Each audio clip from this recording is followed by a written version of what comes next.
بسم اللہ الرحمن الرحیم اللہم صلی علی سیدنا و مولانا محمد وبارک وسلم وصلی علیہ۔ السلام علیکم ناظرین، پروگرام راہ فلاح میں ایک مرتبہ پھر خوش آمدید، اور میں ہوں آپ کا میزبان سید زین رضا۔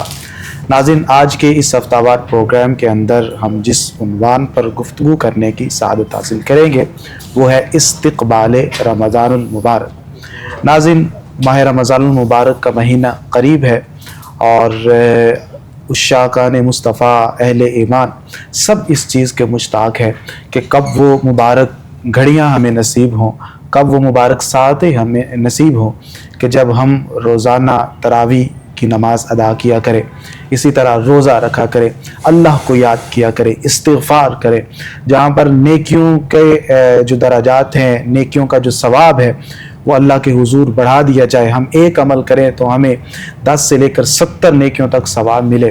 تو یہ ساری جو کیفیات ہیں یہ دل کو سکون بخشتی ہیں، ایمان کو جلا بخشتی ہیں، اور ہمیں یہ پیغام دیتی ہیں کہ ہم نے اللہ کے حضور کس طرح حاضر ہونا ہے، کس جوش اور جذبے کے ساتھ ہم نے رمضان المبارک کو منانا ہے، اللہ کو راضی کرنے کی کوشش کرنی ہے، اللہ کو منانے کی کوشش کرنی ہے۔ ہمارا انداز کیا ہونا چاہیے، ہمارے اطوار کیا ہونے چاہیے۔ اور ناظرین، اگر ہم نبی پاک صلی اللہ علیہ وسلم کی سیرت طیبہ کا مطالعہ کرتے ہیں تو ہمیں وہاں سے بھی یہ چیز دیکھنے کو ملتی ہے کہ نبی کریم صلی اللہ علیہ وسلم اور آپ کے صحابہ کو ماہ رمضان المبارک کی آمد کی بہت زیادہ خوشی ہوتی تھی۔ حضور سرور کائنات صلی اللہ علیہ وسلم خود اس ماہ مقدس کا استقبال فرمایا کرتے، اور صحابہ کرام کو ماہ رمضان المبارک کے حوالے سے خوش خبریاں عنایت فرمایا کرتے۔ یہ تمام تر چیزیں ہم آج کے اس پروگرام کے اندر ڈسکس کرنے کی سعادت حاصل کریں گے۔ اس خوبصورت عنوان پر گفتگو کرنے کے لیے جو ہمارے پاس شخصیات موجود ہیں، ان میں پہلی شخصیت انتہائی ممتاز عالم دین جناب حضرت علامہ پروفیسر ناصر قیوم صاحب، السلام علیکم۔ وعلیکم السلام ورحمۃ اللہ وبرکاتہ۔ دوسری شخصیت انتہائی متبحر عالم دین جناب علامہ پروفیسر کامران صدیق نوری صاحب، السلام علیکم۔ وعلیکم السلام ورحمۃ اللہ وبرکاتہ۔ اور تیسری شخصیت انتہائی ممتاز عالم دین جناب علامہ پروفیسر ندیم قریشی صاحب، السلام علیکم۔ وعلیکم السلام ورحمۃ اللہ۔ ناصر صاحب، آپ سے آغاز کرتے ہیں کہ استقبال رمضان ہمارا عنوان ہے، اور نبی کریم صلی اللہ علیہ وآلہ وسلم اس ماہ مقدس کا استقبال کس طرح فرمایا کرتے تھے؟ جی، بسم اللہ الرحمن الرحیم۔ سید زین شاہ صاحب آپ کا شکریہ کہ آپ نے انتہائی بروقت اور بہترین موضوع کا انتخاب کیا ہے کہ دور حاضر کے اندر چونکہ یہ ماہ شعبان ہے، ماہ شعبان جڑا ہوا ہے رمضان کے ساتھ، تو رمضان جو ہے وہ باقاعدہ طور پر ایک ایسا مہینہ ہے جہاں پر مغفرت ہے، بخشش ہے۔ اللہ رب العزت سب سے زیادہ مومنین کے اوپر اس لیے کرم فرماتا ہے کہ اللہ رب العزت یہ چاہتا ہے کہ میرے بندے، میں ان کے اوپر ایسا کرم کروں، ایسی مہربانی کروں کہ یہ مجھ سے راضی ہو جائیں۔ اور دوسرا یہ کہ جو سارا سال مسلسل بھاگتے رہتے ہیں اپنی دنیا کی زندگی کے پیچھے، تو اس کے اندر ماہ رمضان میں روزے آ رہے ہیں، اور روزے کے لیے لفظ بولا جاتا ہے صوم کا۔ صوم کا لغت کے اندر معنی ہے رک جانا۔ اب سارا سال سرپٹ بھاگتا ہوا انسان کدھر بھاگ رہا ہے؟ کوئی سکول کی طرف، کوئی کالج کی طرف، کوئی اپنی نوکری کی طرف، کوئی باغات کی طرف، کوئی جا رہا ہے کارخانوں کی طرف، کوئی بزنس کی طرف جا رہا ہے، کوئی دنیا کے مختلف وزٹ کر رہا ہے، کوئی سیاست کی طرف جا رہا ہے، کوئی تجارت کی طرف جا رہا ہے۔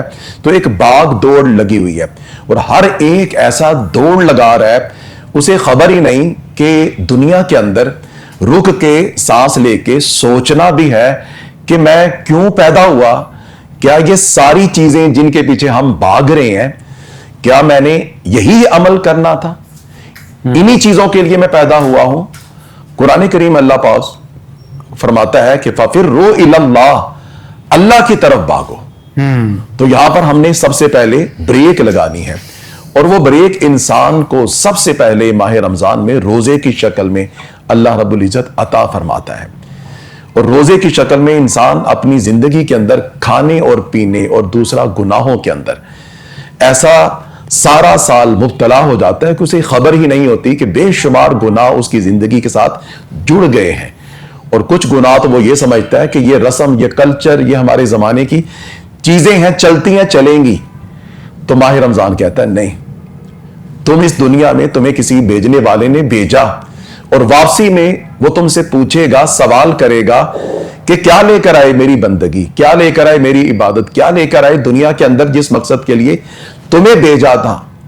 اب اسی سوال کا جواب سارا سال اگر تم بھاگتے رہے تو شاید تمہارے سوچوں کے اندر، خیالات کے اندر نہیں آیا۔ اس لیے ہمیں یاد رکھنا ہے، یاد رکھنا ہے، یاد رکھنا ہے کہ سرپٹ صرف روزے، تراویح، سحری اور افطاری، اور بس پھر اس کے بعد عید کی تیاری، اور درمیان میں رسمن قرآن اور نمازیں، یہ ساری چیزیں رسمن نہیں کرنی، رک جاؤ۔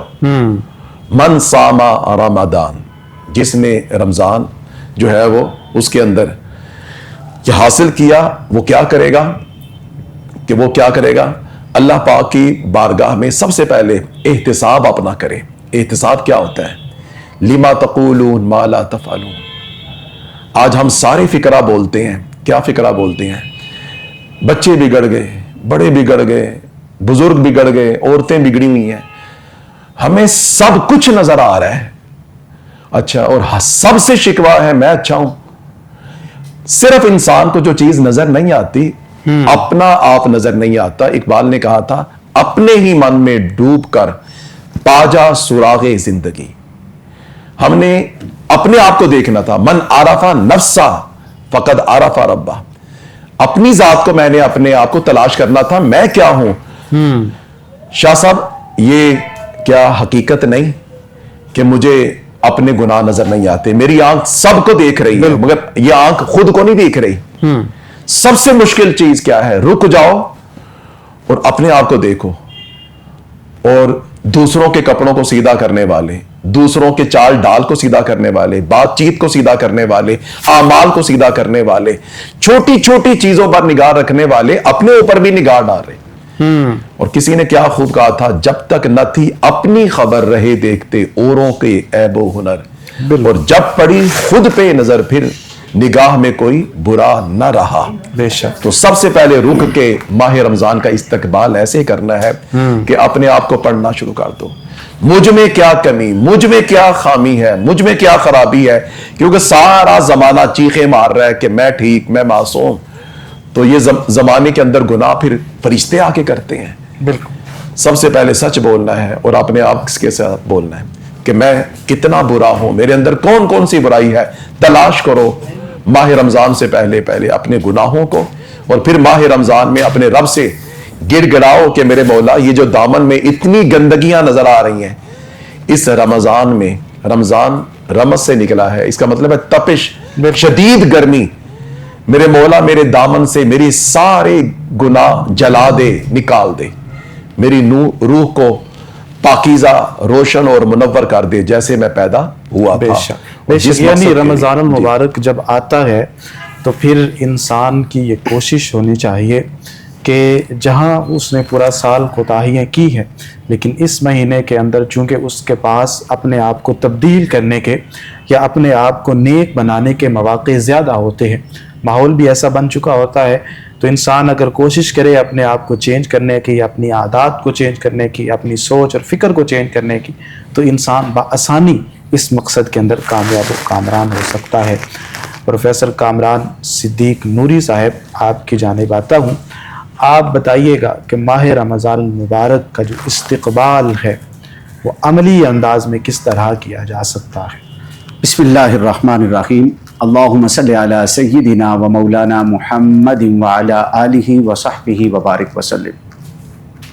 محترم شاہ صاحب، آپ کو مبارکباد کہ آپ نے رمضان المبارک کی آمد اور اس کو استقبال کے ساتھ اس طرح سے اپنے ناظرین کے لیے پیش کیا کہ اگر کہیں کمی اور کجی ہے تو وہ اس پروگرام کو سننے کے بعد متوجہ ہو جائیں اور پریپریشن کر لیں کہ آقا کریم صلی اللہ علیہ وآلہ وسلم خود باقاعدہ صحابہ اکرام کو خطاب فرماتے رمضان المبارک کی آمد سے پہلے۔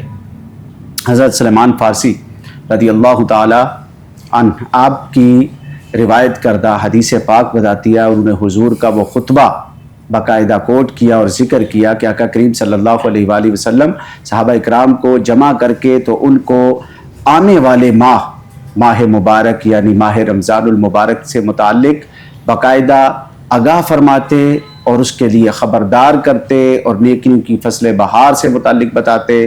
اس کو اگر اس طرح سے ہم ذکر کر لیں اپنے ذوق اور انداز میں کہ حضور کی امت پر حضور کے صدقے جو یہ کرم ہوا اور رمضان المبارک عطا ہوا، تو اس طرح سے ہم زیادہ بہتر انداز میں کہہ سکتے ہیں کہ بے زبانوں کو جب وہ زباں دیتا ہے، بے زبانوں کو جب وہ زباں دیتا ہے، پڑھنے کو پھر وہ قرآن دیتا ہے، بخشنے پہ آئے جب اپنی امت کو بخشنے پہ آئے جب امت کے گناہوں کو تحفے میں گناہ گاروں کو رمضان دیتا ہے. یعنی یہ رمضان المبارک حضور کی امت کے لیے بخشش کا، رحمت کا، عطا کا اور مہربانی کا یہ مہینہ آ رہا ہے. اگر ہم جن دنوں میں سے گزر رہے ہیں، پیچھے رجب گزرا، پھر شعبان جس میں ہم اس وقت ہیں، اور آگے رمضان جس کے لیے ہم تیاری کر رہے ہیں، تو ان کو بھی اگر دیکھا جائے تو شاہ صاحب آقا کریم صلی اللہ علیہ وآلہ وسلم نے جس طرح ان کو منسوب کر کے بتایا، فرمایا رجب جو مہینہ ہے رجب اللہ، وہ اللہ کا مہینہ ہے. حالانکہ سارے مہینے، ماہ، سال، وقت، گھڑیاں، لمحے سب کچھ اللہ ہی کا ہے، مگر اس کو تخصیص کے ساتھ اللہ کے ساتھ خاص کیا. اور شعبان شہری کہا، اپنا مہینہ اس کو ذکر کیا، اور رمضان شہری امتی فرمایا کہ میری امت کے لیے یہ مہینہ ہے. اس سے معلوم پڑتا ہے کہ رجب شہر اللہ، اس لیے کہ وہاں حضور کی ملاقات اللہ سے ہوئی، محبوب اور محب کی ملاقات ہے، تو تخصیص جو ہے وہ اس کے لیے کر دی. تو شعبان جس میں 15 لیلۃ النصف من شعبان عطا فرمائی، امت کے گناہ گاروں کو بخشش کا مجدہ عطا فرمایا حضور کے وسیلہ سے، تو حضور نے اپنے ساتھ اس کو تخصیص کر دیا. اور رمضان جو نیکیوں کی فصل بہار ہے، جس کے لیے تیاری کی جا رہی ہے اور پریپریشن کی جا رہی ہے، اور ان ایام میں بھی جو شعبان کے ایام ہوتے ہیں، اس میں حضور کثرت کے ساتھ روزے رکھتے.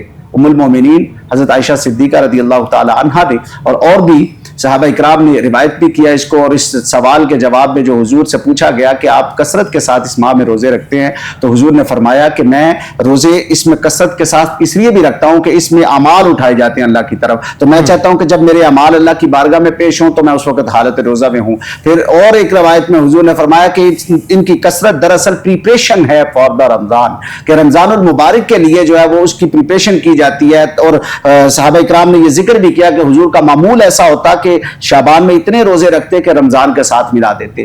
اب رمضان المبارک کا مہینہ جب ہمیں میسر آ جائے اور زندگی میں اللہ کے فضل سے، عطا سے اور مہربانی سے ہمیں وہ لمحے، وہ گھڑیاں مل جائیں کہ جس میں اللہ کی رحمت چھما چھم برستی ہے، جس میں اللہ پاک نے مغفرت، عطا اور مہربانی اور بندوں کو معاف کرنے کا باقاعدہ ماحول عطا فرما دیا. اور اس میں پھر کیا کیا کہ نفل کو فرض کے درجے میں عطا فرما دیا، اور پھر فرض کو 70 گنا بڑھا دیا. امت پر کتنا کرم کیا کہ جو بستر سے نہیں اٹھتے تھے، وہ جو فجر کے لیے، وہ جو عشاء کے لیے آتے ہوئے تکلیف محسوس کرتے تھے، یہاں ماحول ایسا دے دیا کہ فجر سے پہلے سحری ہے، اور سحری سے اٹھنے کے لیے ظاہری بات ہے وہ سحری کو کرنے سے اس سے پہلے اٹھے گا تو تہجد کا وقت ہے، اس تہجد کے وقت میں 2 نفل پڑھ لے گا تو ایک ذوق اور ماحول مل جائے گا. پھر سحری میں خود برکتیں ہیں، حضور کے فرمان کے مطابق وہ سحری کرنے کے بعد پھر فجر کی نماز ہے، فجر کے ساتھ پھر قرآن ہے. چونکہ اس کو اللہ رب العزت نے ایسا نیکیوں کی فصل بہار کے طور پر اس ماہ کو عطا فرمایا ہے کہ جس میں بخشش ہے، عطا ہے، مہربانی ہے، کرم ہے.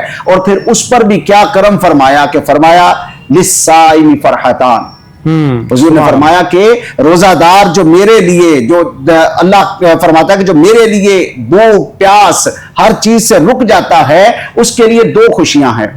للصائم فرحتان، فرحۃ عند افطارہ و فرحۃ عند لقاء ربی. پہلی خوشی یہ عطا فرمائی کہ افطار کے وقت اللہ پاک اس کو دعائے مستجاب فرما دیتا ہے. یعنی جو اللہ سے مانگے گا، دن بھر بھوک پیاس سے رہا، اللہ سے مانگے گا، اللہ اس کی جھولیاں مرادوں سے بھر دے گا، اس پر اپنا لطف و کرم کر دے گا.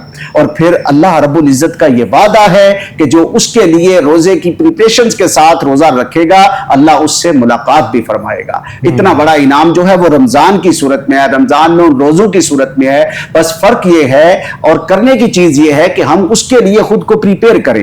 صحابہ اکرام کا معمول یہ تھا، وہ حضور کو دیکھتے اور حضور کو دیکھ کر اپلائی کرتے اپنے اوپر. وہ معمول یہ تھا کہ وہ شعبان کے انہی ایام میں باقاعدہ سارے معاملات اپنے سیدھے کر لیتے. لین دین کے دنیاوی معاملات ہوتے وہ بھی کر لیتے. پھر مال ہے تو اس پر زکوٰۃ ہے، زکوٰۃ ادا کر دیتے. کسی سے کوئی مال لینا ہوتا تو اس سے طلب کر لیتے، کسی کا کوئی دار واپس دینا ہوتا تو دے دیتے. یعنی اس انداز کے ساتھ پریپریشن کرتے، تیاری کرتے، تاکہ خشوع و خضوع کے ساتھ، ایک لگن کے ساتھ، محبت کے ساتھ اور کنسنٹریشن کے ساتھ اللہ کی عبادت کا ذوق لیا جائے اور اللہ کو منا لیا جائے. اللہ نے جو رمضان کا یہ مہینہ ہمیں عطا فرمایا ہے اور جس میں ہم داخل ہونے جا رہے ہیں، اس کے لیے ذوق کا ایک ماحول پیدا کیا جاتا کہ جس ماحول میں پھر رمضان المبارک میں جب داخل ہوتے تو پھر آپ جیسے ذکر کر رہے تھے، قیام اللیل ہے، پھر صیام النہار ہے، پھر قرآن کی تلاوت ہے، اس کا ذوق ہے، اس کی خشوع و خضوع ہے، تو وہ سارے اس وقت انسان کو لطف دیتے ہیں اور اس کے ایمان کی حرارت اور تازگی کا سبب بنتے ہیں، جب اس کے لیے پہلے ذہن سازی ہوتی ہے، مائنڈ بنتا ہے کہ میں رمضان المبارک کے لیے استقبال کے لیے باقاعدہ کروں. پھر حضور نے استقبال کے لیے چاند کی دعا، جب چاند کو دیکھنے کے لیے دعا، اور پھر اس کے حضور نے تو یہاں تک فرمایا کہ ہمارے لیے بلغ رمضان تک، یعنی ہمیں اس میں برکتیں عطا فرما، رجب میں، شعبان میں، اور پھر ہمیں رمضان تک پہنچا دے. یعنی اللہ سے طلب کرتے مالک و مولا ہمیں زندگی کے اتنے لمحے عطا فرما کہ ہم رمضان المبارک کو پا سکے اور اس کو پا کے اس کے فیوزات اپنے باطن میں جو ہے وہ سمیٹ سکے اور اپنی جھولیاں مرادوں سے بھر سکے. بے شک بے شک. ندیم صاحب آپ کی جانب آتا ہوں کہ دیکھیے کہ ماہ رمضان المبارک جب آتا ہے اور ہر طرف نیکیوں کی فصل بہار ہے، ہر شخص جو ہے وہ بڑھ چڑھ کر نیکیوں کے اندر شامل ہونے کی کوشش کرتا ہے، تو تین طرح کے افراد ہم دیکھتے ہیں ماہ رمضان المبارک کے اندر. کچھ ایسے ہوتے ہیں کہ جن کی زندگی جو رمضان سے پہلے چل رہی ہوتی ہے اسی طرح چلتی رہتی ہے، کوئی ان کی عادات کے اندر، ان کے اطوار کے اندر تبدیلی نہیں آتی. کچھ ایسے افراد ہوتے ہیں کہ جو رمضان المبارک کے اندر باقاعدہ طور پر ایک پورے سچے مسلمان بن جاتے ہیں، صوم و صلات کے پابند ہو جاتے ہیں، قیام اللیل بھی ہے، پھر اسی طرح صدقہ و خیرات بھی ہے، مسجد کے اندر باجماعت نماز بھی ادا کرنا ہے، اور ہر کام کے اندر تقوی اختیار کرنے کی کوشش بھی کرنا ہے. اور وہ صرف ان کا جو سفر ہوتا ہے وہ عید کے دن تک محدود رہتا ہے. اور کچھ افراد، ایک طبقہ ایسا ہے کہ جو رمضان میں جس طرح رہتے ہیں وہ پورا سال اسی طرح رہتے ہیں. جو میں نے آخر پر طبقہ ذکر کیا وہ تو اللہ کے حضور کامیاب ہیں، وہ تو فلاح پانے والے ہیں. لیکن جو دوسری قسمیں ہیں اس حوالے سے آپ کیا فرماتے ہیں کہ یہ شخص جو ہے یہ کس حد تک، اگر کوئی شخص رمضان المبارک کے اندر نیک رہتا ہے لیکن بعد میں وہ پھر اسی روش پر آ جاتا ہے تو کتنا نقصان اٹھاتا ہے، اور وہ شخص جس کو رمضان ملے اور وہ فیوز و برکات نہ سمیٹے وہ کس درجے کے اندر جائے گا یا کس زمرے کے اندر آتا ہے؟ بسم اللہ الرحمن الرحیم والصلاة والسلام علی رسول اللہ. سب سے پہلے تو نہایت ہی عمدہ موضوع آپ نے منتخب فرمایا شاہ صاحب، کہ جو وقت کی ضرورت بھی ہے اور ہمارے لیے اور ناظرین کے لیے یہ باعث رحمت بھی ہے اور باعث علم کا جاننا بھی ہے.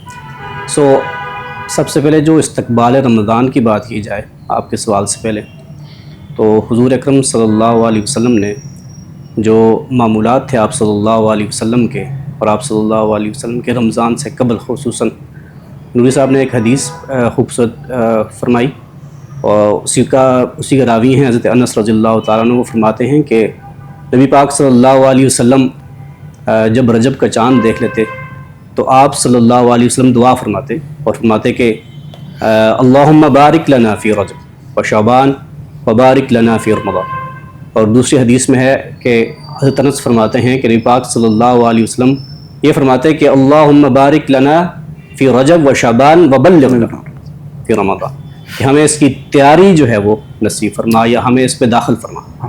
تو آپ نے جو سوال خوبصورت فرمایا اس میں آپ نے عرض کیا کہ آپ نے فرمایا کہ یہ ہے کہ ایک انسان وہ ہے جو اپنے آپ کو ہمہ وقت، ہر وقت اللہ کے حضور اپنے آپ کو حاضر رکھتا ہے، اور دوسرا انسان وہ ہے کہ جو صرف رمضان میں اللہ سبحانہ و تعالیٰ کے قرب حاصل کرنے کی کوشش کرتا ہے. تو دیکھیے بات یہ ہے کہ اللہ سبحانہ و تعالیٰ نے جو انسان کو دین فطرت پر پیدا کیا وہ انسان آخر سے شروع سے لے کر آخر تک اسی پر رہتا ہے. اس لیے آپ نے دیکھا ہوگا کہ انسان ہمیشہ انسٹنکٹلی جب بھی کوئی نیکی کی طرف رغبت کرتا ہے تو انسان اپنے آپ کو مطمئن سمیت، چاہے کچھ بھی ہو، جتنا بھی گنہگار ہو، جتنا بھی پریشان حال ہو، جب بھی وہ جب بھی وہ پریشان ہوتا ہے یا جب بھی وہ کمزور پڑتا ہے تو وہ اپنے خالق کی طرف رجوع کرتا ہے. تو اس کا مطلب یہ ہوا کہ فطرت انسان کی یہ ہے کہ وہ اپنے خالق کے ساتھ کنیکٹڈ رہے اور جڑا رہے.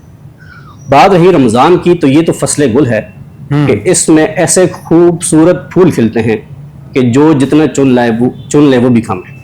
اور خوشبوؤں کے جو غنچے یا خوشبوؤں کے وہ حلے جو وہ اپنی دامن میں سمیٹ سکتا ہے، وہ جتنے سمیٹ سکے وہ حضور اکرم صلی اللہ علیہ وسلم کے اسوہ سے وہ سمیٹ سکتا ہے.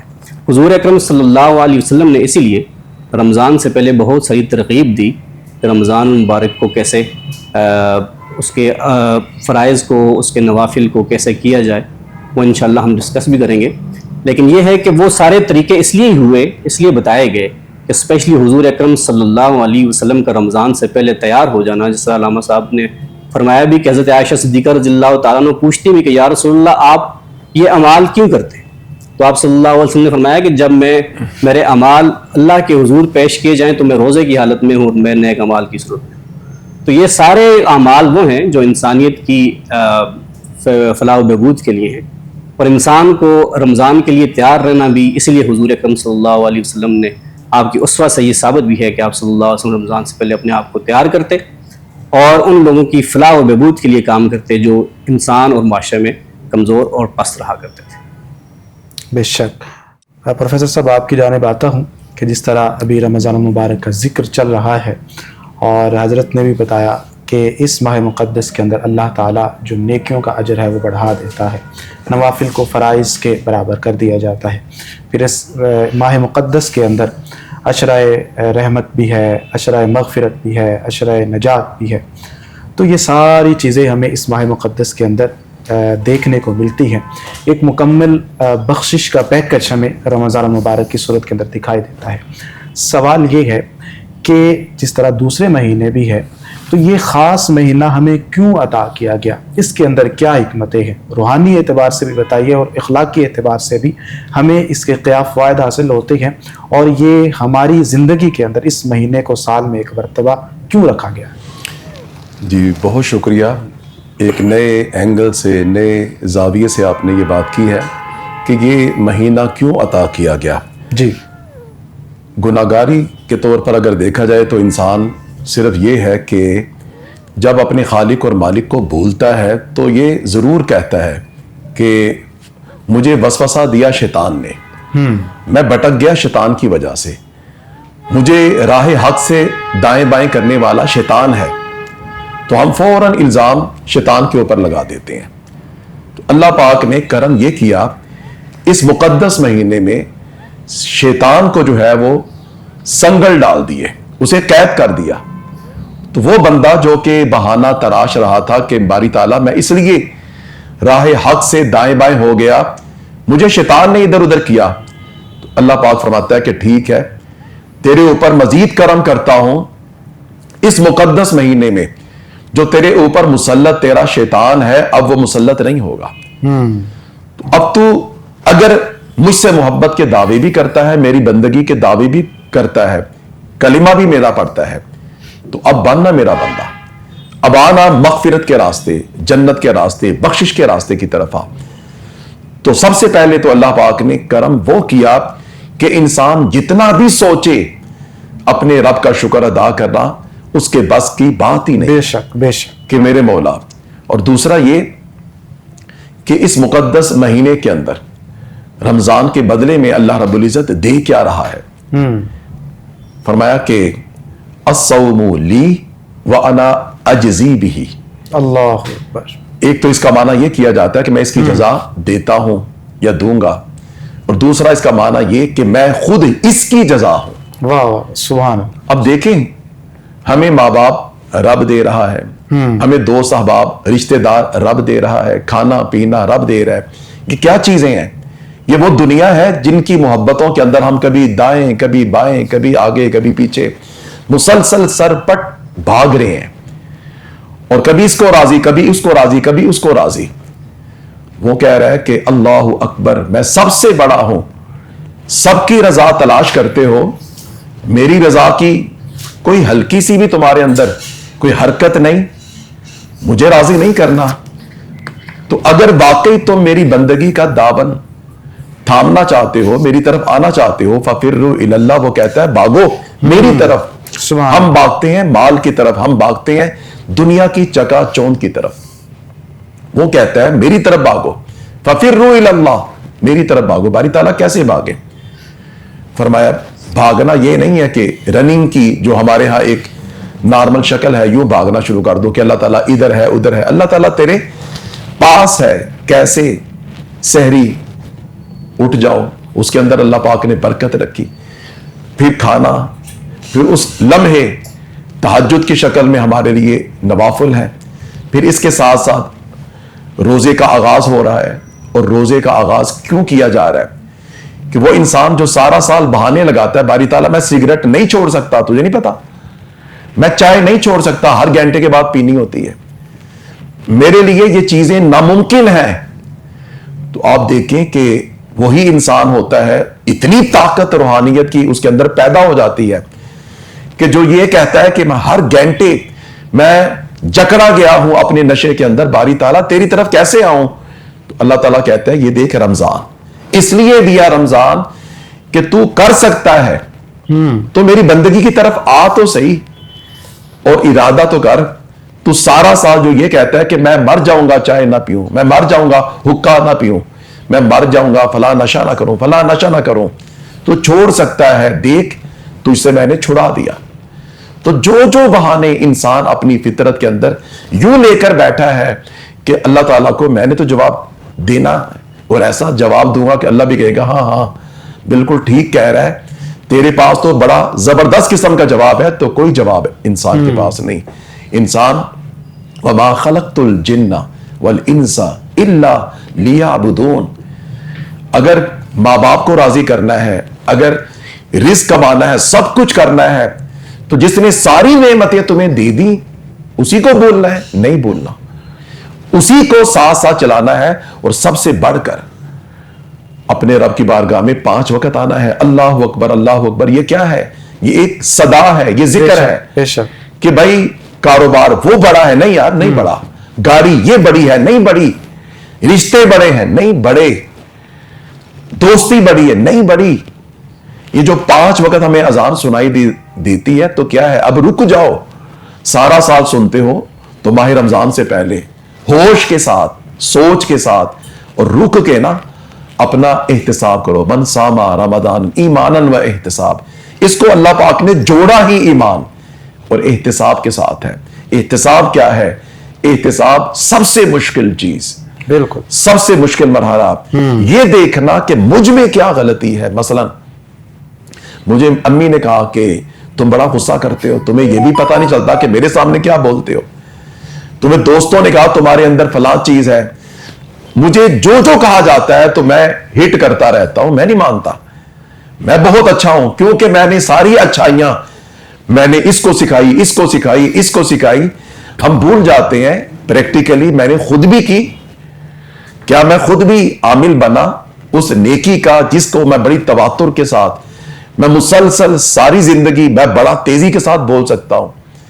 تو ایسا ہرگز بھی نہیں ہے. اللہ تعالیٰ کی بندگی نظر آنی چاہیے. بے شک انسان کو اپنے گناہوں کو جاننا چاہیے. ایمان اور احتساب, اکاؤنٹیبلٹی مسٹ ہے, بالکل. ورنہ ایک رسم ہوگی, رمضان آیا اور گزر گیا, رشوت لینے والا ماہ رمضان میں رشوت بڑھا دیتا ہے یہ کہہ کر کہ رمضان میں اینڈ میں عید آ رہی ہے, عید ہم نے بھی, ہمارا بھی سیزن ہے, ہم نے بھی خوشی منانی ہے. تو یہ تمام چیزیں بڑھ جاتی ہیں کن کے لیے؟ جن لوگوں نے رک کے عقل اور شعور کے ساتھ اپنی اکاؤنٹیبلٹی نہیں سوچی. جب تک نہیں سوچیں گے معاشرہ نہیں بدلے گا. اور ہمیں دوسروں کا کم سوچنا ہے, ہمیں خود کو سب سے پہلے بدلنا ہے, اور پھر اپنے ماحول میں جن کے ہم رسپانسبل ہیں. اگر ایک ٹیچر ہے تو اپنے تمام کلاس کے, کالج کے, سکول کے بچوں کا رسپانسبل ہے کہ ان کے سامنے وہ ایک نیکی کا پیکر بنے. اگر باپ ہے وہ پیکر بنے, بڑا بھائی ہے وہ پیکر بنے. اگر سیانہ بنتا ہے تو واقعی سیانہ صرف بولنے میں نہ ہو بلکہ عمل میں بھی ہو. تو یہ بہت بڑی اکاؤنٹیبلٹی ہے جو ماہ رمضان یہ اس لیے دیا گیا کہ یہ رمضان بدلنے کے لیے ہے, اور تمہارے سارے بہانے فیک ہیں, غلط ہیں. تم رونگ کہہ رہے ہو, تم جو کہہ رہے ہو وہ غلط ہے. وہ دیکھو تمہارا دشمن میں نے پھینک دیا, تمہیں میدان اور کیوں ساری دنیا مسجدوں کے اندر آ دیکھیے رہی ہے؟ کہ ماہ ہم نیک رمضان نہیں کے ہوئے، اندر اللہ نے ہمیں پکڑ کے نیکی کی طرف لگا دیا ہے۔ ماہ رمضان کے اندر جب ہمارا دشمن ہے، جسے قرآن نے کھلا دشمن ہمارا قرار دیا ہے، یعنی شیطان، جی وہ بھی قید ہو جاتا ہے، اور اگر اس کی قید ہونے کے باوجود ہمارے اعمال کے اندر تبدیلی نہیں آتی تو اس کا مطلب یہ ہے کہ ہم خود اپنے دشمن ہیں، ہمیں کسی اور کی ضرورت نہیں ہے۔ اور آپ نے بڑا اچھا پوائنٹ اٹھایا کہ یہ ہمارے لیے ایک ایسا سبق ہے کہ جس سے ہم سیکھ سکتے ہیں کہ ہم کوئی بھی برائی کریں، کوئی بھی برا عمل کریں اور شیطان پر ڈال دیں کہ یہ شیطان کی وجہ سے ہوا، تو ایسا نہیں ہے۔ رمضان مبارک ایک ہمیں یہ بتاتا ہے کہ آپ بہت سے گناہوں کی جو وجہ ہے وہ آپ خود ہیں، آپ کی اپنی ذاتی نفسانی خواہشات کی بنیاد پر، آپ کی ذاتی ترجیحات کی بنیاد پر آپ سے گناہوں کا صدور ہوتا ہے، اور ماہ رمضان المبارک ان ساری چیزوں کو دھونے کی کوشش کرتا ہے، آپ کے لیے یہ راستے ہموار کرتا ہے کہ کس طرح آپ اپنے دامن کو گناہوں سے صاف کر سکتے ہیں، مصفہ اور مزکہ کر سکتے ہیں۔ کامران صاحب، اس حوالے سے بھی بتائیے گا کہ رمضان المبارک امت مسلمہ کے لیے کیا انعامات لے کر آتا ہے، کیا چیزیں لے کر آتا ہے اور کیا بشارتیں لے کر آتا ہے؟ ماشاءاللہ، مرحبا صد مرحبا آمد رمضان ہے۔ کیا صاحب، رمضان المبارک کی گھڑیاں وہ متبرک اور ببرکت آ رہی ہیں کہ جن کے لیے ہم کہہ رہے ہیں مرحبا صد مرحبا آمد رمضان ہے، کھل اٹھے مرجھائے دل، تازہ ہوا ایمان ہے۔ یہ وہ لمحے آ رہے ہیں جو ایمان کی حرارت کے، تازگی کے، اس کے جو انر سسٹم ہے انسان کا، اس میں وہ ہیپینس فیلنگز دینے کے لیے، چونکہ انسان کے باطن سے جڑا ہوا ہے یہ سارا ایمان کا معاملہ۔ اور جب قرآن میں بھی آپ رمضان کو دیکھتے ہیں تو اللہ پاک نے فرمایا یا ایھا الذین آمنوا کتب علیکم الصیام کما کتب علی الذین من قبلکم لعلکم تتقون۔ تقوی کا تعلق بھی انسان کے باطن سے ہے، جو اس کی اصل ہے، جو اس کا حاصل ہے، وہ باطن سے جڑا ہوا ہے۔ تو جب وہ باطن سے جڑا ہوا ہے تو یہ باطن کی طہارت کا سبب بنتا ہے، باطن کی سٹرینتھن کا، پاورفل اس کو کرنے کا، ایمان کی حرارت اور تازگی کا اور اس کے جذبے کو بڑھانے کا سبب بنتا ہے۔ یہ روزہ باقی عبادات کے ساتھ بھی اگر آپ کمپیریٹیولی دیکھیں تو نماز پڑھتے ہوئے ہم نظر آتی ہیں، کوئی ہم سے دیکھ سکتا ہے اور اس میں ریا ہو سکتی ہے اور باقی چیزیں بھی اس کا ایلیمنٹ ممکن ہے کہ اس میں دخل آ جائے اس کا، اور اسی طرح زکوٰۃ ہے وہ بھی دیتے ہوئے، اور اسی طرح حج ہے کرتے ہوئے سارے دیکھتے ہیں۔ ان ساری عبادات میں جو انفرادیت کے اعتبار سے جو بڑی یونیکنیس اس میں خاصیت ہے وہ یہ ہے کہ یہ سوائے اس کے کہ خود انسان اظہار نہ کرے، خود نہ بتائے، اس وقت تک کسی کو معلوم نہیں پڑتا یہ کس حال میں ہے۔ باطن نے وہ اللہ کے ساتھ اس عزم کے ساتھ ہے کہ وہ اللہ کی رضا کی خاطر روزہ رکھے ہوئے ہے، وہ چیزیں جو عام معمول میں اس کے لیے حلال تھیں، جائز تھیں، ان سے منع ہوا ہے، ان سے رکا ہوا ہے، تو اللہ اس کے باطن کو وہ طہارت اور پاکیزگی دیتا ہے۔ تو جب اتنی بڑی عبادت جو اسپیسیفکلی اللہ کے لیے کی جا رہی ہے، انسان چیزوں سے رک رہا ہے، معاملات سے رک رہا ہے، کس لیے کہ اللہ یہ چاہتا ہے مجھ سے کہ میرا روزہ اس وقت اور اس حال میں کمپلیٹ ہوگا کہ جب میں ان چیزوں سے باز رہوں گا اور طلوع سحر کے ساتھ غروب آفتاب تک ان سے بچا اور رکا رہوں گا۔ تو جب وہ اللہ کے لیے یہ سب کچھ کرتا ہے تو اللہ پاک نے پھر اس کو انعامات، پھر اس پر اکرامات، اس پر کرم، نوازشات اور مہربانیاں کی، جیسے کہ ایک نفل کو فرض کے درجے میں دے دیا، فرض کو 70 گنا بڑھا دیا، پھر افطار کے ساتھ خوشی، پھر اللہ کی لقاء کا اور معاملہ اور اللہ نے ملاقات، اور یہاں تک کہ فرمایا کہ الصوم لی وانا اجزی، جیسے علامہ ناصر قیوم صاحب فرما رہے تھے کہ یہ ایسا عمل ہے اور ایسی عبادت ہے جو اللہ کے لیے ہے، جو اللہ کے لیے ہے اور اللہ ہی اس کی جزا ہے۔ یعنی کیسی عبادت ہے کہ جس کی جزا ہی اللہ ہے۔ ابھی عاشق لوگ ہی سمجھ سکتے ہیں، اہل محبت ہی جانتے ہیں، اور وہی یہ بہتر سمجھتے ہیں کہ جنہوں نے اللہ کے لیے سب کچھ چھوڑا ہوتا ہے، اللہ کے لیے سب کچھ کیا ہوتا ہے، اللہ کے دیدار کے طالب ہوتے ہیں، اللہ کے مکھڑے کے طلبگار ہوتے ہیں، اور اللہ کی ذات میں فنا ہوتے ہیں، جن کو فنا فی اللہ کہتے ہیں ہم۔ وہ ایسے اللہ کی ذات میں فنا ہوتے ہیں کہ ان کا اوڑھنا بچھوڑنا چلنا پھرنا اٹھنا بیٹھنا ان کا وہ حدیث کے ایسے مصداق ہوتے ہیں کہ من احب للہ و ابغض للہ و آطع للہ و منع للہ فقد استکمل الایمان، ایمان کے اس کامل درجے پر ہوتی ہے۔ کب؟ جب وہ اللہ کی رضا کے لیے، اس کی خوشنودی کے لیے، اس کو راضی کرنے کے لیے اپنی مقصد حیات کو سمجھ کر، بے شک، جان کر کہ اللہ نے ہمیں پیدا کیا تو فرمایا کہ وما خلقت الجن والانس الا لیعبدون، کہ میں نے تو جن و انس کو اپنی عبادت کے لیے ہی پیدا کیا ہے۔ تو وہ عبادت کر کے اس کا ذوق لے کے دراصل اللہ کا قرب پا رہے ہوتے ہیں اور اس کو پانے کی کوشش کر رہے ہوتے ہیں، اور ان سارے 11 ماہ کا آپ کلائمیکس سمجھ لیں عبادت کا اور ذوق اور محبت کا اور اللہ سے تعلق کا رمضان المبارک ہی ہوتا ہے کہ جس میں وہ ذوق مل رہا ہوتا ہے۔ یعنی دیکھیں جو عام معمول میں جو لوگ مسجد کی طرف رخ نہیں کرتے، آپ دیکھتے ہیں کیسے کثرت کے ساتھ مساجد بڑھ جاتی ہیں، یعنی یہ باقی عام معمول کے لوگوں کے لیے ہے۔ تو جو آپ نے ذکر کرتے ہوئے بھی کہا کہ جو خشوع و خضوع کے ساتھ، اپنی کنسنٹریشن کے ساتھ، ایک تسلسل کے ساتھ عبادت سے جڑے ہوتے ہیں، پنج گانا با جماعت ادا کرنے والے ہوتے ہیں، ان کے ایمان کی جلا کس حد تک بڑھ جاتی ہے اور ان کو کتنا ذوق شوق اور خوشی اس میں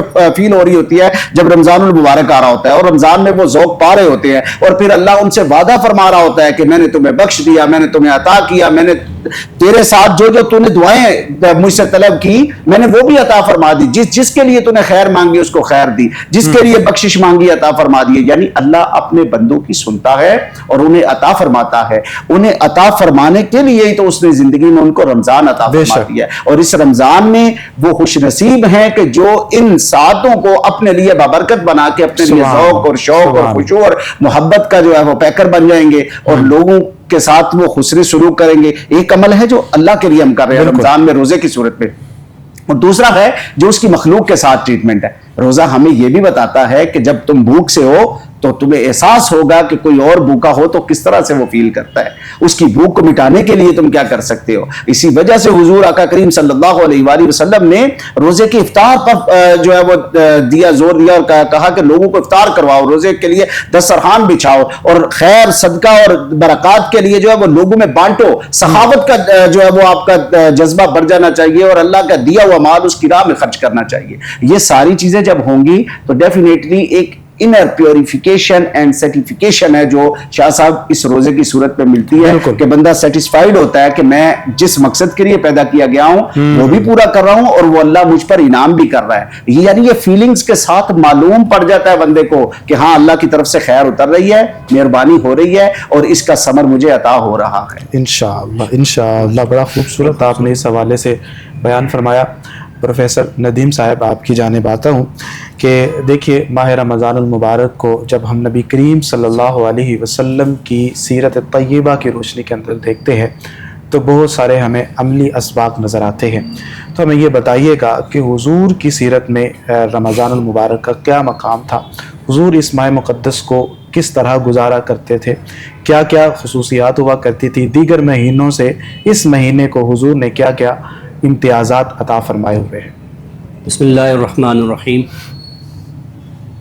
رمضان المبارک 2 ہجری کو یعنی ہجرت کے دوسرے سال فرض ہوا اور آیت نازل ہوئی کہ یا ایھا الذین آمنوا کتب علیکم الصیام کما کتب علی الذین من قبلکم لعلکم تتقون۔ تو 2 ہجری کے بعد نبی پاک صلی اللہ علیہ وسلم نے کل 9 رمضان جو ہیں وہ آپ نے پائے، اور آپ صلی اللہ علیہ وسلم کا یہ معمول ہوتا تھا کہ آپ صلی اللہ علیہ وآلہ وسلم رمضان سے قبل، جیسا کہ ہم نے پہلے بھی عرض کی کہ آپ صلی اللہ علیہ وسلم پہلے ہی اپنے آپ کو اس عمل میں ڈال لیتے جو رمضان کے اندر آپ صلی اللہ علیہ وسلم نے کرنے ہوتے تھے۔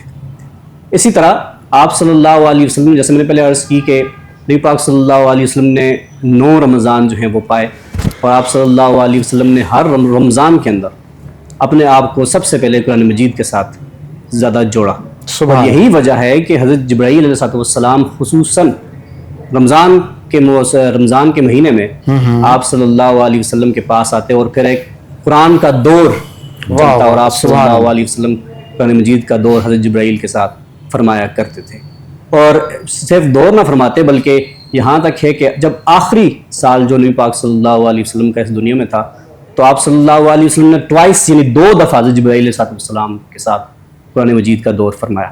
اور یہی وجہ ہے کہ سب سے جو اعلیٰ اور افضل چیز مانی گئی ہے کہ وہ یہی ہے کہ نبی پاک صلی اللہ علیہ وسلم نے، جیسے میں نے پہلے کہا، کہ قرآن مجید کے ساتھ کنیکٹ رہے. تو امت کو بھی یہی چاہیے کہ اس ماہ مبارک کے اندر اپنے آپ کو قرآن مجید کے ساتھ بالکل وابستہ رکھے.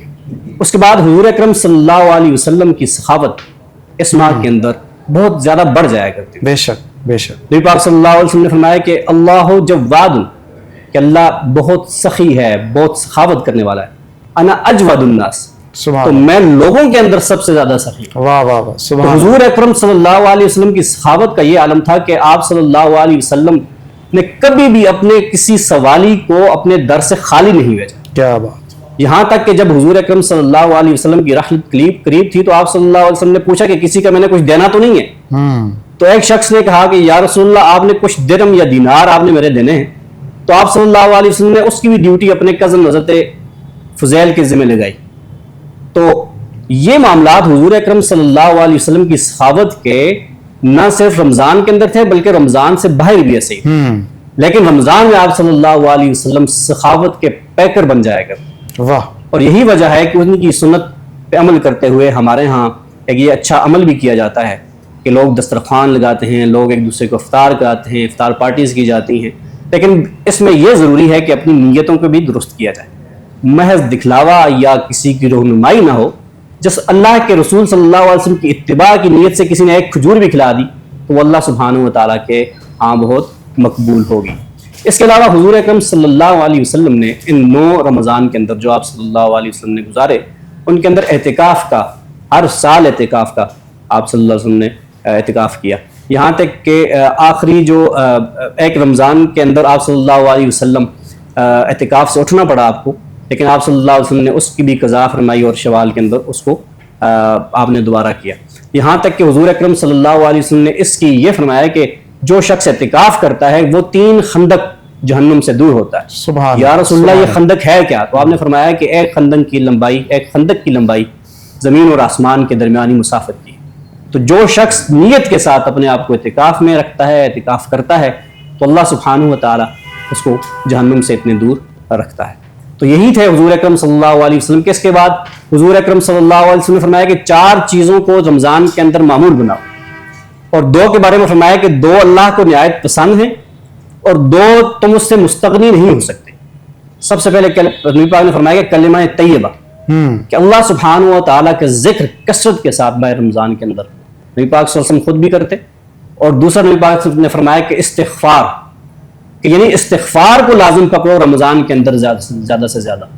آپ صلی اللہ علیہ وسلم کا معمول ویسے بھی تھا کہ آپ صلی اللہ علیہ وسلم دن میں 70 مرتبہ سے زیادہ استغفار کیا کرتے. سبحان اللہ. لیکن رمضان کے اندر حضور اکرم صلی اللہ علیہ وسلم کا یہ کام بہت زیادہ ہو جائے گا.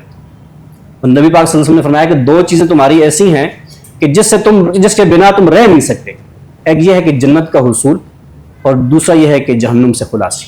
بے شک. تو جنت کے حصول کے لیے تگ و دو کرتے رہو، اور جہنم کی خلاصی کے لیے اللہ سبحانہ و تعالیٰ سے اس کی پناہ چاہتے رہو.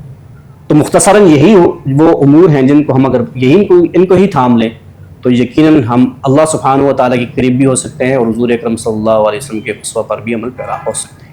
ناظرین، یہ جس طرح ابھی ندیم صاحب بتا رہے تھے کہ نبی پاک صلی اللہ علیہ وسلم کی اس ماہ مقدس کے اندر قرآن کے ساتھ وابستگی جو تھی وہ بڑھ جایا کرتی تھی، زیادہ سے زیادہ تلاوت کلام مجید کی جاتی تھی، پھر اسی طرح کثرت استغفار، پھر اسی طرح سخاوت نبی پاک صلی اللہ علیہ وسلم کی ویسے بھی عام تھی. لیکن یہاں پر جب ماہ رمضان المبارک آتا تو اس وقت حضور کی جو سخاوت ہے اس کا سمندر ٹھاٹھے مار رہا ہوتا، ہر کسی کو مل رہا ہوتا.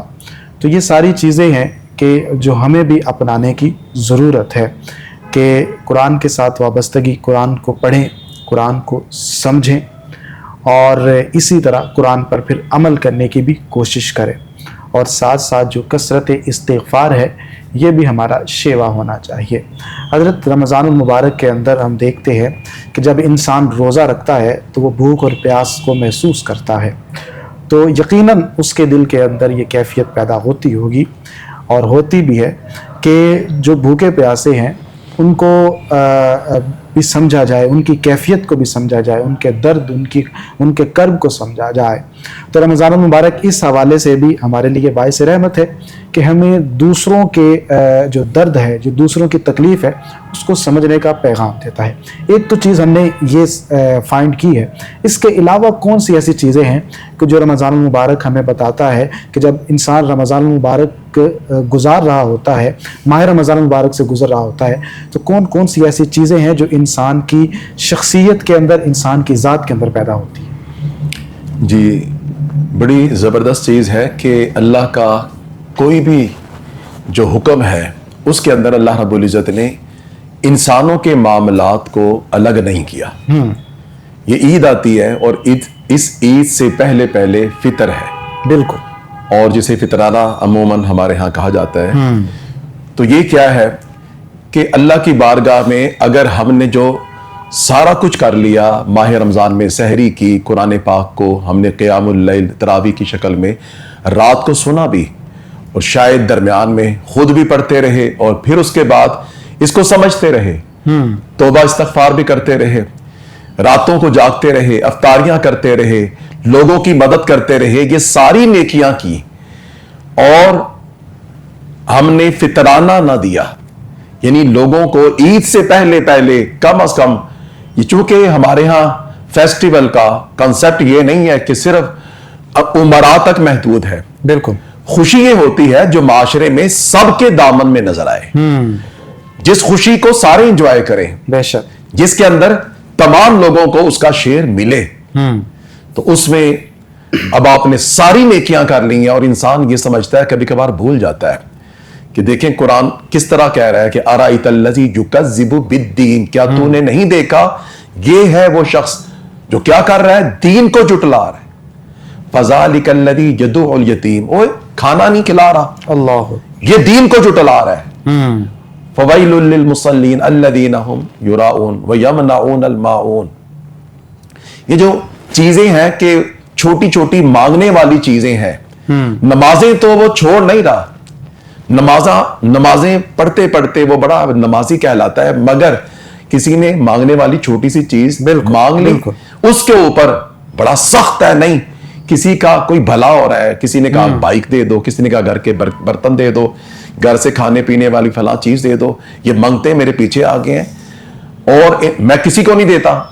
تو ہم یہ سمجھتے ہیں کہ شاید میں دین بھی ساتھ چلا رہا ہوں, تو دین کا تصور اللہ پاک نے انسانیت کے بغیر دیا ہی نہیں. بالکل, یہ دیکھیے نا کہ جس طرف آپ نے اشارہ فرمایا ابھی فطرانے کے حوالے سے ہی, تو جس طرح انسان سوال کرتا ہے, تو فطرانہ یہ اس طرح کی جو چیزیں ہیں وہ انسان کا جو سوال ہے زبان پر آنے سے قبل ہی اس تک وہ ضروریات کی چیزیں مہیا کر دینے کا ایک پیغام ہے کہ جو ہمارے اندر نادار لوگ ہیں, مفلس ہیں, غریب ہیں, جن کی مالی حالت کمزور ہے, تو ہم ان کی فطرانے کی صورت کے اندر, ماہ رمضان المبارک کے اندر سخاوت کی صورت کے اندر, صدقات کی صورت کے اندر, خدمت خلق کی صورت کے اندر ہم ان کی جو ہے وہ مدد کر سکتے ہیں. اور یہ جو ایک سوال کرنے کی شرمندگی ہوتی ہے, اس سے بھی ہم دوسروں کو بچا سکتے ہیں. چونکہ ہم نے اب اختتام کی جانب جانا ہے, کامران صاحب آخر پر عملی پیغام ماہ رمضان المبارک کے حوالے سے ارشاد فرمائیں. شاہ صاحب, رمضان المبارک دراصل اگر عبادات کی اس میں بھی آپ دیکھیں تو نماز ہے, نماز ہمیں یونٹی دیتی ہے. بے شک, یعنی نماز کو آپ دیکھ لیں, اکیلے میں پڑھتے ہیں تو 1 درجہ نماز کا ثواب, وہی آپ با جماعت ادا کرتے ہیں تو 27 گنا بڑھ جاتا ہے. بالکل, وہی آپ اس سے بڑے اجتماع کی صورت میں جمعہ میں پڑھتے ہیں تو اور بڑھ جاتا ہے. وہی آپ جا کے حرمین شریفین میں پڑھتے ہیں تو اور بڑھ جاتا ہے. یعنی یہ نماز جو ہے وہ اسلام کو یونٹی اور اتحاد کا پیغام دے رہی ہے. اسی طرح زکوٰۃ ہے, تو زکوٰۃ انسان کو مال کی محبت ختم کرنے کی طرف اور مال کی طرف جو لالچ اور حرص اور ہوس ہے اس سے روکنے اور باز رکھنے کے لیے ہے. سبحان اللہ. اور اگر آپ روزے کو دیکھیں جو رمضان المبارک کی صورت ہمیں میسر آ رہا ہے, تو یہ انسان کو انر پیوریفیکیشن دینے کے لیے اللہ پاک نے عبادت عطا فرمائی. یعنی اس کے اندر ہر خوبی ہمیں ملے گی. ہر خوبی انسان اگر جامع الصفات بننا چاہتا ہے اور وہ کمالات عالیہ کا محور اور مرکز بننا چاہتا ہے، ان سے مرقع اور مسجع ہونا چاہتا ہے، تو پھر انسان کو ماہ رمضان المبارک کو اچھے انداز سے گزارنا ہوگا۔ قریشی صاحب، آخر پر آپ بھی پیغام ارشاد فرما دیجئے کہ روحانی پیغام کیا ہے ماہ رمضان کا؟ جی بسم اللہ الرحمن الرحیم۔ اچھا، رمضان الکریم جو ہے وہ اللہ سبحانہ و تعالیٰ کی رحمتوں کا مہینہ ہے۔ بے شک۔ اس کے اندر جتنی بھی روحانیت ہیں وہ حضور اکرم صلی اللہ علیہ وسلم کے اسوہ سے منسوب ہیں۔ بے شک۔ حضور اکرم صلی اللہ علیہ وسلم کے وہ اعمال جو اس رمضان سے منسوب ہیں وہی ہمارے لیے روحانیت کا سبب بن سکتے ہیں اور وہی ہمارے لیے نجات کا باعث بن سکتے ہیں۔ حضور اکرم صلی اللہ علیہ وسلم نے اس ماہ مبارک کو تین اعمال کے اندر ڈیوائڈ فرمایا، پھر رحمت، مغفرت اور جہنم سے نجات۔ تو ہمیں زیادہ سے زیادہ یہ چاہیے کہ ان اشروں کو پایا جائے اور ان اشروں کے اندر اللہ سبحانہ و تعالیٰ کی رحمت کا حصول کیا جائے، مغفرت کا طلبگار ہوا جائے۔ آخری جو مہینہ، آخری جو عشرہ ہے خاص طور پر، اس کے اندر حضور اکرم صلی اللہ علیہ وسلم نے پہلے رمضان کے اندر پورے مہینہ اعتکاف فرمایا اور لیلۃ القدر کو پانے کے لیے، پھر بعد میں حضور اکرم صلی اللہ علیہ وسلم نے آخری عشرہ کی طاق راتوں کے اندر اس کو تلاش فرمایا اور حکم دیا۔ تو ہمیں چاہیے کہ رمضان کے اندر ان بابرکت ساعتوں کا حصول حاصل کیا جائے جو حضور اکرم صلی اللہ علیہ وسلم سے اس کے اسوہ سے ہی ہمارے لیے ممکن ہے۔ ماشاءاللہ، بڑا خوبصورت آپ نے پیغام ارشاد فرمایا۔ آپ تینوں مہمانان گرامی کا میں صمیم قلب سے شکریہ ادا کرتا ہوں کہ آپ اس پروگرام کے اندر تشریف فرما ہوئے اور اپنے خیالات عالیہ سے ہم سب کو مستفیض کیا۔ دعا ہے کہ اللہ تعالیٰ ان تعلیمات کے ذریعے اپنے آپ کو بدلنے کی توفیق عطا فرمائے اور ہمیں رمضان المبارک کی حقیقی برکتیں سمیٹنے کی توفیق عطا فرمائے۔ ناظرین، یہاں پر وقت ہوا چاہتا ہے اقام کا، انشاءاللہ ملاقات ہوگی اگلے پروگرام کے اندر۔ اپنے میزبان سید زین الرضا کو اجازت دیجیے۔ اللہ حافظ۔